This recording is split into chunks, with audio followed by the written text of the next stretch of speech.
Everybody, I want to show you 3 ways that we can put a picture into the LoudCloud Classroom.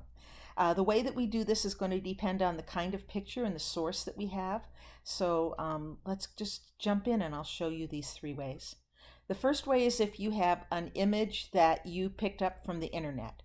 So let me come to a web page. Let's look at maybe parabolas in real life. I use this a lot in my algebra classes. I'm going to come to images. I'm going to find a nice picture. Ooh, the Eiffel Tower. That looks like a good one. So when I come here, I'm going to right click on my image and you can see, say, a copy image. That's what I want right down there. Now, if you're using a Mac, right clicking might not work. You might have to do some kind of 2-finger tap or something, but you should know how to do that. For a PC, which is what I use the right click to get this menu. And then copy image comes right up. I'm going to left click to copy the image. I'm going to come back to the classroom and I'm going to simply do Control V, or for people who are using a Mac, I think you use Command V, but you probably know what that is. Now, since this is not my image, I've got one more step. I have to go to the website.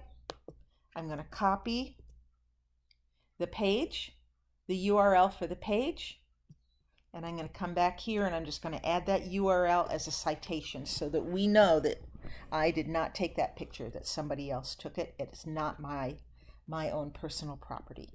So I have avoided any kind of academic impropriety there by doing that. So that's the first way. If you have an online image, it's very, very, very easy to do. If you have an image of your own, there's a little bit more that we have to do. So I have a really cute picture of my cats, so I'm going to put that one in next. So here I'm going to insert or enter image right here in the classroom. I'm going to click on that. And then right here on the right, I've got this camera. I'm going to click on the camera.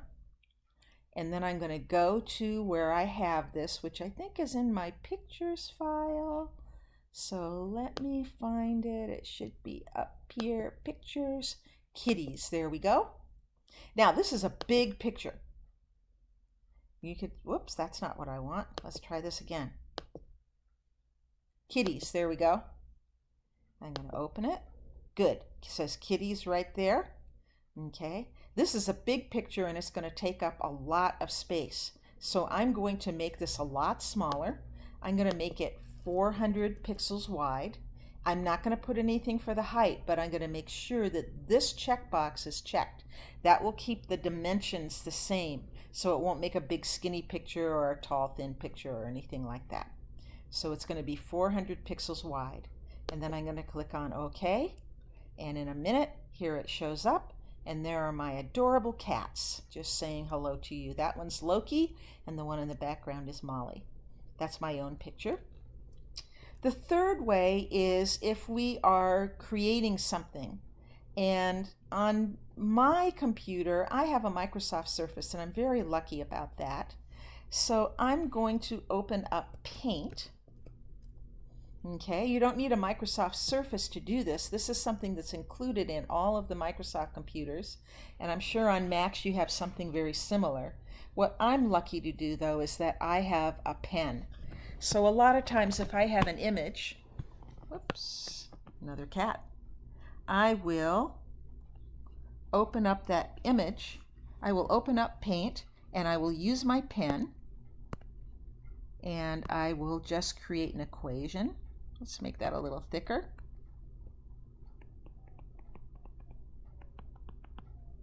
So I can use the pen. You can do this with your mouse, or of course you can also type if you need to.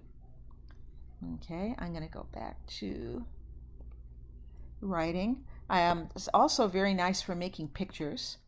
So maybe I want to make a picture of a diagram, and one side has 3 red dots and the other side has 2 orange stars.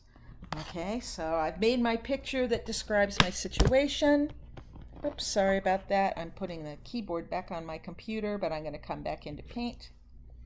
And now I'm going to not select this, I'm going to open up what's called the snipping tool. Now, we can just go ahead and save this if we want.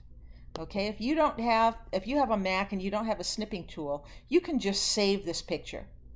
Okay, you can give it a name and then save it. You should save it as either a PNG, a GIF, GIF, or a JPEG file.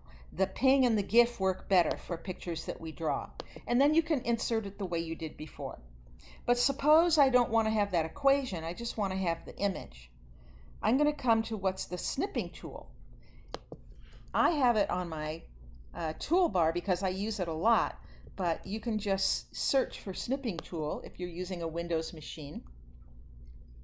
And I'll come up here and click on New, and I'll cut out. There's my image. If I want to do another little change to it, maybe I want to put a border around it, I can do a little bit of editing. It has a highlighter and a pen and an eraser. So you can do a little bit of editing, but not much. And then I'll save my snip, and I'll say picture for class. I'm saving it in the downloads file. And then again, I can come into the LoudCloud, down below my kitty cats. Let me scroll up a little bit. I'm going to insert my image. I'm going to get rid of the kitties.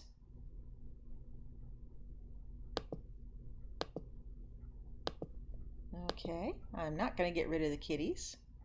I'm going to come to, I think I saved that in downloads. Yep, picture for class. Open. I'm going to remove the kitties. All right, never mind. I'm just going to leave it on. And again, I'm going to make this 400 pixels wide. I'm going to leave the height, and I'm going to keep on the constrained proportions. And I'm going to click on OK, and there's my picture down below. So this should be able to help us a lot when we work on our pictures in class. I hope it's helpful for you all too. Thanks very much. Bye-bye.